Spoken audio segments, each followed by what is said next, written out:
You're welcome in the 16th chapter of Yoga with Pradeep Singh. I have come up with some new asanas in a series of basic asanas that we'll practice in today's video. When I was making a list of these asanas, a thought came into my mind and I'm feeling to share this thought with you so that if you have any confusion, then you can also get that confusion cleared. What can be that confusion? Let me just share my thought with you. When I was making a list of the asanas in a series of basic asanas, I was thinking that some of my viewers, my subscribers, or any random viewer who watches my video on a series of basic asanas must be thinking that just by performing these basic asanas can we receive immense health benefits? Then the answer is yes. We can receive the immense health benefits just by performing these basic level of asanas. How? See, it does not depends on the asana that you are performing, whether it is basic level of asana or intermediate level of asana or advanced level of asana. But it depends on your approach, your attitude, how you are performing that asana. If you know the pros and cons while you are practicing any particular asana, and when you know the precautions you have to take care of, when you know the benefits you will receive from that asana, and when you know the body adjustment you have to make while you're performing those asanas, then yes, even by performing basic level of asanas, you can receive great benefits. But if your approach is very casual, and with that casual approach, even if you practice advanced level of asanas, you won't receive that much benefits. It would be like with big investment, you will receive small returns. Yes, by practicing advanced level of asanas, intermediate level of asanas with casual approach may give you some health benefits like your flexibility, your strength, your stamina may increase to some extent, but more than that, it will be like killing of your time if you want practice those asanas the way those asanas should be practiced, like your approach it should be very serious, and the consistency and the knowledge, the depth you have related to any particular asana. That's why I'm giving you a lot of detail in a series of basic asanas. Why? So that you can make a strong foundation. Because these same asanas will work as a foundation for intermediate level of asanas. And when you will complete a series of basic asanas and enter into the intermediate level of asanas, you will notice that half of intermediate level of asanas you will be doing effortlessly.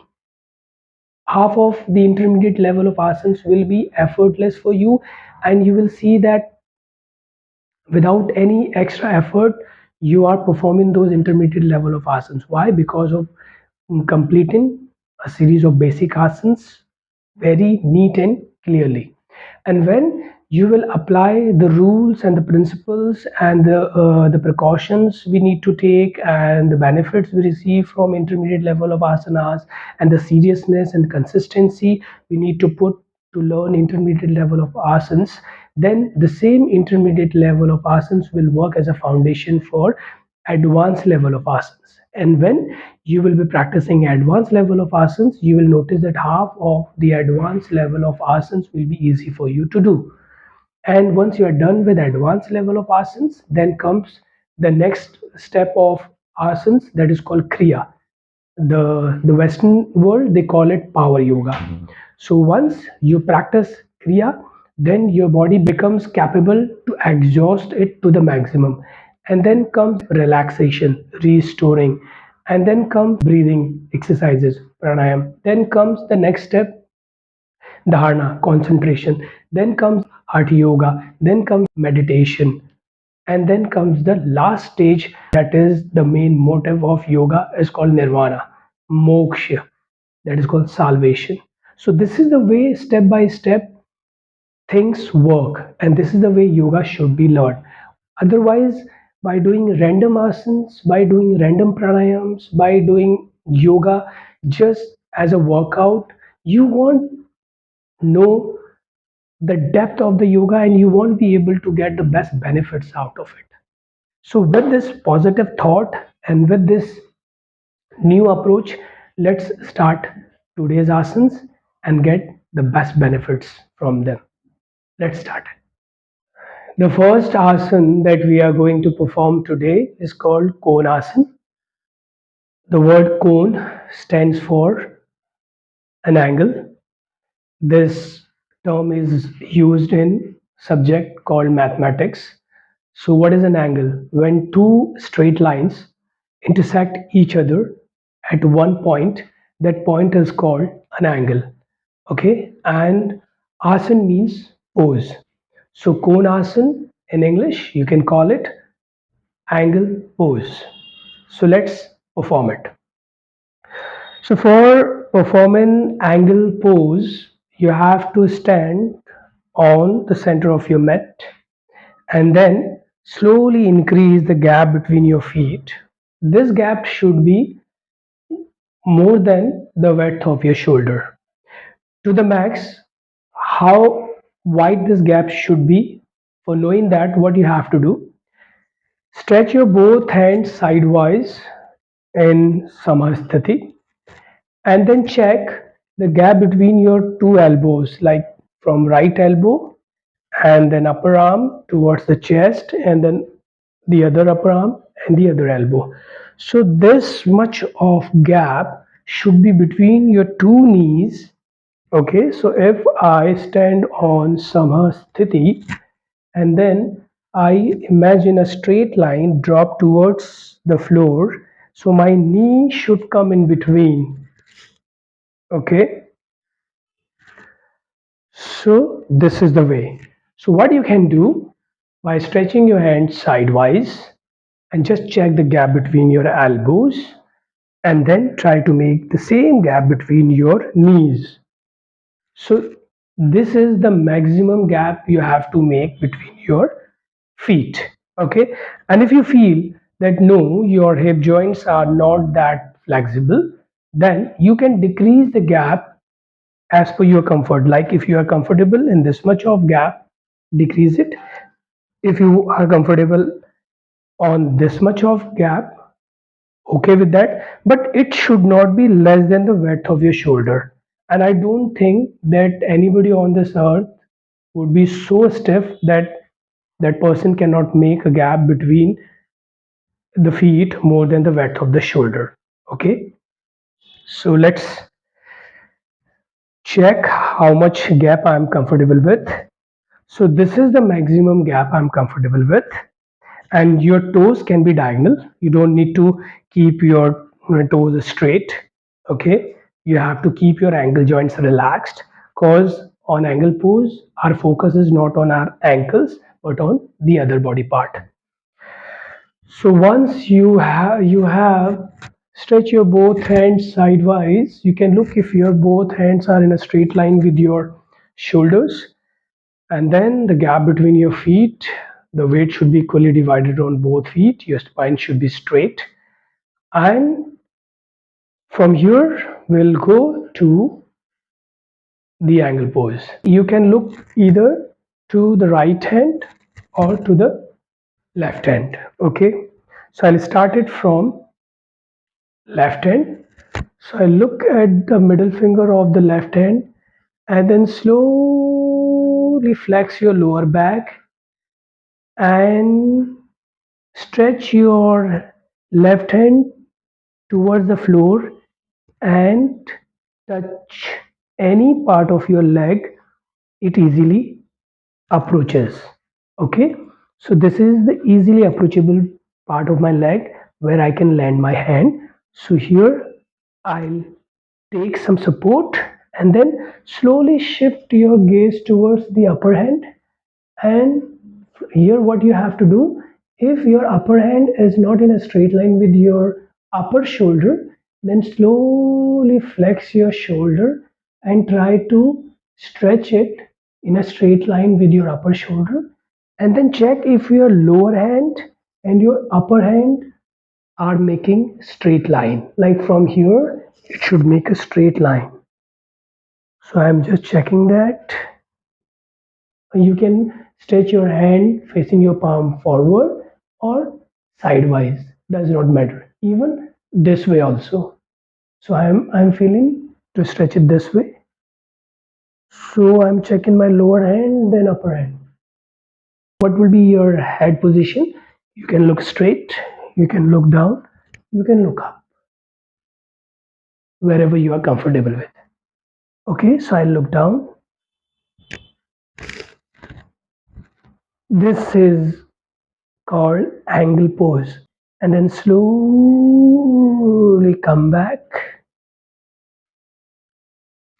look straight, then do the same thing from other side. Check if your both hands on a straight line, then slowly flex your spine towards your right, touch your right hand easily approachable body part, and then slowly look towards the upper hand, stretch it towards your upper shoulder.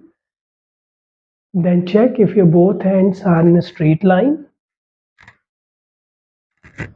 Then you can look down, look straight, look up as per your comfort. Stay here for some time. You can pull some weight on your leg, or if you don't want to put any weight on your leg, then you can slightly touch your hand on your leg. Then slowly look towards your hand and come back. This is called angle pose. Very easy to perform. Okay, so this is angle pose. Now, few body adjustment you need to do if you feel that you cannot perform angle pose comfortably. So, first adjustment, if you feel that the gap between your feet is not equivalent to the gap between your elbows when you're stretching your both hands sidewise, cause your hip joints are not that flexible. In that case, what you can do, you can decrease the gap as per your comfort. Okay, as I already told you that the gap should be comfortable for you to deal with when you are performing angle pose. Okay, if you feel that your hip joints means where your pelvic floor and your thigh join together. Okay, your femur and pelvic floor join together. We have two hip joints, one on the left side, one on the right side. Okay, so if you feel that your hip joints are that flexible enough to increase the gap between your feet, it's okay. No problem at all. Perform angle pose with this gap only. Not a problem. You can perform it like this only. Now the second adjustment. If you feel that no, your hip joints are flexible enough, but there is a problem with your lower back. Your lower back is stiff. You cannot flex your lower back that much. So in that case, you don't need to go for extra stretch like trying to touch your foot. No, you don't need to go for that stretch. So what you do, just check how much you can flex your lower back easily. If this is the maximum you can flex your lower back, this is the maximum range of motion of your lower back, no problem, stay here, stay here. This much flexibility is also good enough. By practicing angle pose on regular basis, automatically you will notice that your spine, your lower back will start becoming flexible, and a time will come when your range of motion will increase and you will be able to stretch your hand as down as possible. Okay, so this is the second adjustment you have to do.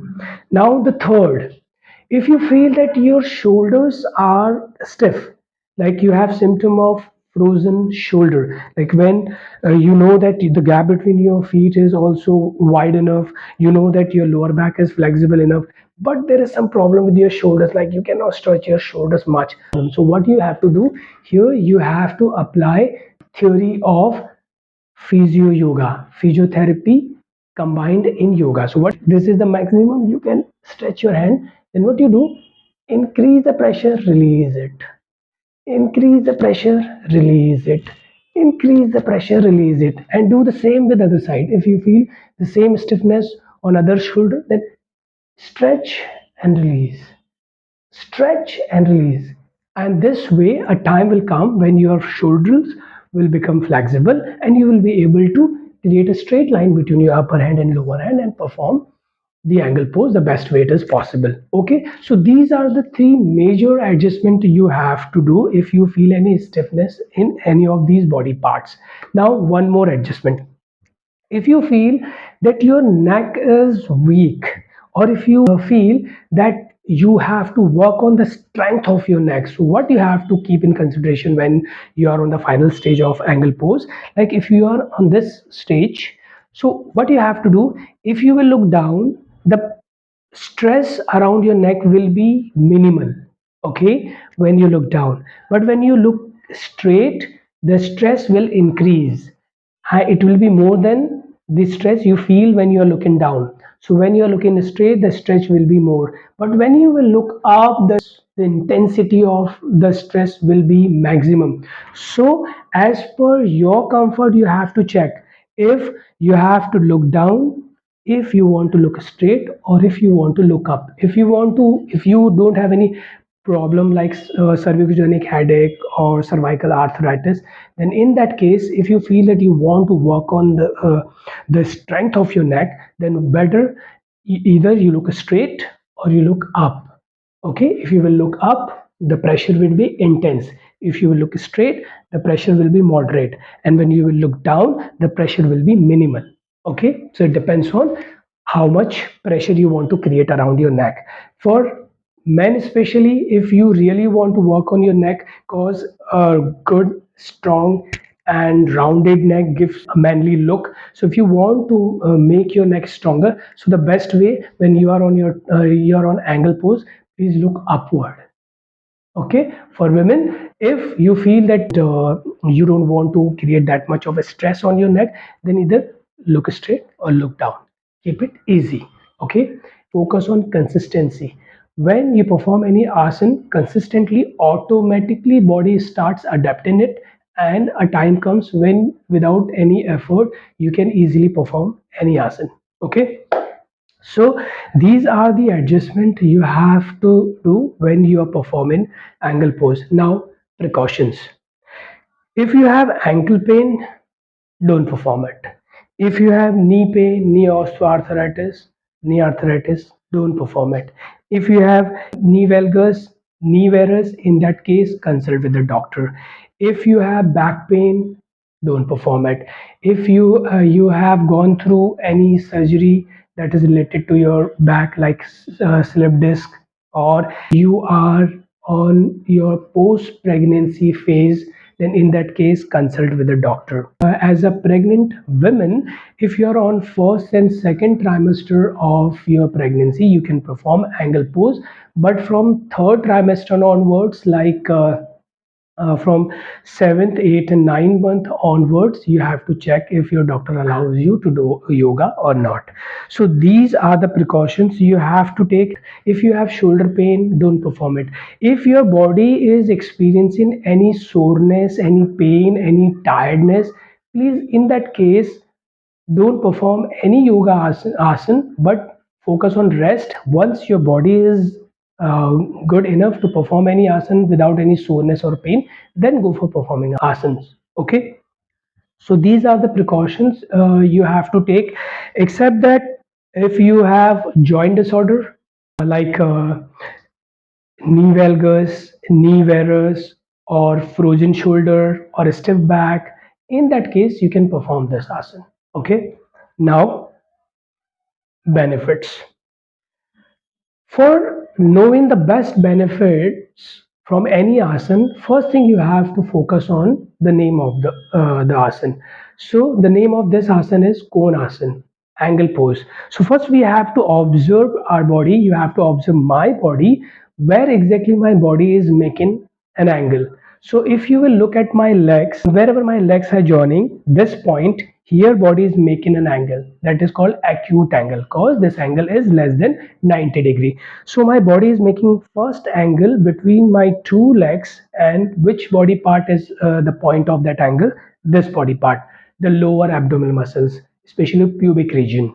Okay, so the first benefit will go towards my hip joints.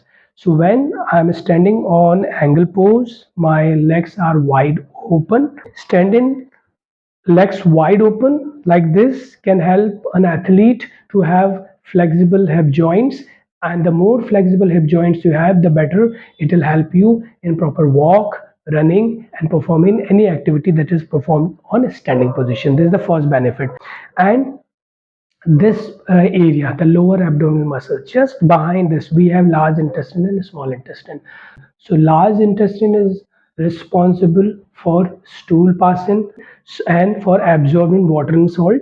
So large intestine's function will become better. Okay, and small intestine is known for absorbing nutrients. So if you are having healthy meal, so all the nutrients will get properly absorbed with the help of small intestine. Okay, so this is the another benefit. And except that we have our reproductive organ just below our pubic region. So in men, the most common medical condition related to genital organ is called urinary disorder.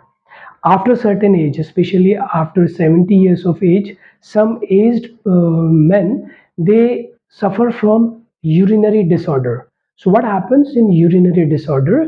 The urinary tract becomes weaker, and holding urine inside your body, inside the bladder, becomes tough, and in that case urine gets released.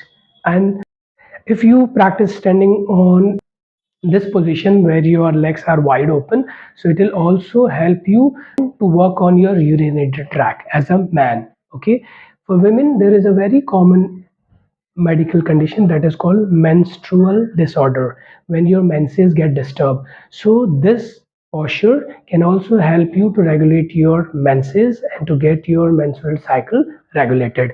So this is the another benefit. Now we'll move to the another angle we are making from the body. So after standing on my both legs wide open, then what I do to go towards the angle pose, I stretch my both hands sidewise and stretch my both hands straight. So the next angle I am making is between my torso and my hand. So here you can see that my hand is parallel to the floor and my torso is vertical to the floor. So in this case, this is a point of angle, and here my body is making right angle, 90-degree angle. So what will be the benefit? If you hold your hand parallel to the floor for some time, like for a minute or two, it some or other ways will help your body to circulate blood on this hand, including your upper arm muscle, your forearm muscle, your deltoid, and your shoulders. Okay, this is the one benefit. Except that we have rib cage and intercostal muscle here. So when you lift your hand up to the shoulder level, your rib cage and your intercostal muscle get some extra space to expand. So when the rib cage expands properly, intercostal muscles expand properly. So this way it also help your heart and lungs to enjoy extra space inside the rib cage. And this way when your lungs get extra space to expand, the oxygenation becomes easier, and on the other hand, to circulate blood towards the body and to take the impure blood to purify it, and to take help of lungs. So this functioning for heart becomes easy. So when you lift your hand sidewise, it not only helps your intercostal muscles, rib cage, but also your heart and lungs, blood circulation and oxygenation. If you practice holding your hand sidewise this way for a minute or two and apply heart yoga theory on it, holding it for 5 minutes, 7 minutes, then a time will come when it will increase the strength of your arms, and on the other hand, it will also circulate blood around your shoulders. And if you have symptom of frozen shoulders or weak shoulders, or your shoulder any soreness around your shoulders, that thing will also go off. This is another benefit. The last angle that we are making is when we are flexing our spine sidewise, like this. Okay, so here also we are making an angle by flexing our back sidewise between our leg and our torso. Okay, so which body part exactly helping me to flex my spine sidewise is the lower part. Okay, so which part? Lumbar area. So when I'll flex my spine sidewise and will go to the final position of angle pose, I need support from my lower back. And what kind of support? Flexibility. So regular practicing of side bending on angle pose will help you to make your lower back flexible. Most of the people, they experience a lot of stiffness in their lower back. So if you want to get rid of that lower back stiffness, then flex your lower back on angle pose sidewise. Okay, so the next benefit from this asana is it will make your lower back flexible, especially lumbar area. If you have lumbar arthritis or any problem like bulge on lumbar area L1, L2, L3, L4 or L5, then you can also correct it by practicing angle pose. Okay, and then the next, when you stretch your shoulders like this, you are stretching your shoulder joint. So if you have frozen shoulder or stiff shoulder, that problem will also get rectified. And whenever you stretch your hand sideways, like you stretch your hand sideways, it also opens the frontal area of your chest, like this area of your chest. So this is also called chest opening. So here you are opening your chest like this. So your the expansion of your chest will the frontal part, like when we are lifting our hands like this, not only the side area of your rib cage but the frontal area of your rib cage is also getting open. So this way the deep breathing becomes easier. So if you have problem of breathlessness, that thing will also get dealt with. Okay, except that if your head is down, if you feel that there is slightest pain in your neck, and doctor has said that if you can practice yoga, then in that case what you have to do, you have to keep a minimal stretch around your neck. So in that case, look down. If you feel that no, you have to work on the strength of your neck, strength of the cervical area of your spine, then in that case practice looking straight. And when you feel that you can hold your head's weight by looking straight, then increase the intensity and look upward. And this way you can make your cervical stronger. If you will have any symptom of cervical arthritis or weak cervical or cervicogenic headache, that thing will get rectified. Okay, and on an average, human head weights 5 kg, maybe more than that or less than that. That depends on person to person. But on an average, our head weights 5 kg. So when you are looking straight, you are holding 5 kg weight with the help of your cervical. So this way you can make your cervical stronger. So these are the immense benefit you have just by performing angle pose. See, this is very basic asana, but when you go to the depth of this asana, you will notice how much benefits it can give to you. And except that this is basic level of asana, when you practice angle pose on regular basis, the same angle pose will prepare you for performing triangle pose, that is part of intermediate level of yoga. So how the triangle pose looks like? This is this is the triangle pose. So when you practice angle pose on regular basis, the same angle pose will prepare you for Trikonasana, that is called triangle pose. So this is the detailed information on angle pose. Now let's move to the another asana.